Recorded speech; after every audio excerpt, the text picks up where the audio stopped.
It has been a weather impact week that will not let up. Tornadoes, hail, lightning, and rain all at a dangerous pace. And worries now about water and amounts that could cause some serious problems. You have a live look right now at I-65 near 38th Street. That's where we're seeing drivers already just seem to be running into flooding issues.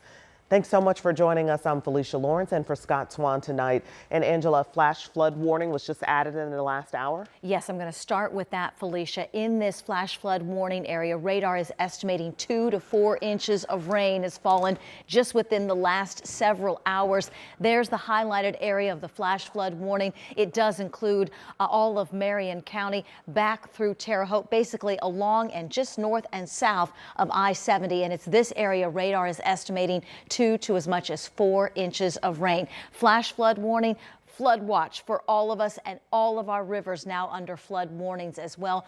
Rising water is going to be a big issue, not only tonight, but as we head into the weekend. And in that flash flood warning area, additional heavy rain is starting to move in just south of Terre Haute. This will head into Brazil, Greencastle, Spencer, Ellettsville, Bloomington, and eventually into the Indianapolis area. Heavy rain falling south of Greenwood into Franklin. We have heavy rain in Greenfield and Shelbyville. This will continue to fall over the next several hours, and we don't get out of this weather pattern until early Sunday. For now, the threat of severe weather is just to our southwest, but also new in the last hour and a half from the National Weather Service. The tornado count from April 2nd, Wednesday, is 8 across central Indiana. A northern Lapel tornado, EF1, southern Lapel tornado, EF2, and a Madison, Delaware, EF2 tornado. I'll have a map in a few minutes.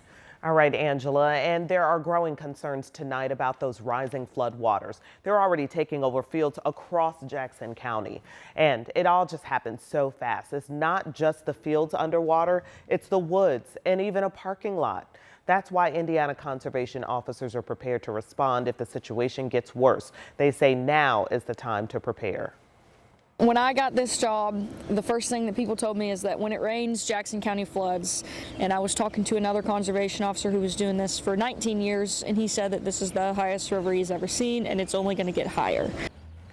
Jackson County could see up to 7 more inches of rain before Sunday, when the White River is expected to crest there. In Shelby County, there is an evacuation order in place, and it's for people living in low-lying and flood-prone areas. Residents in those areas are urged to leave, and if people refuse, emergency responders say law enforcement may intervene. According to the sheriff's office, its water rescue team is on standby to help with evacuations or possible rescues. There are now Red Cross shelters open in Shelby County. We have locations right now at WTHR.com.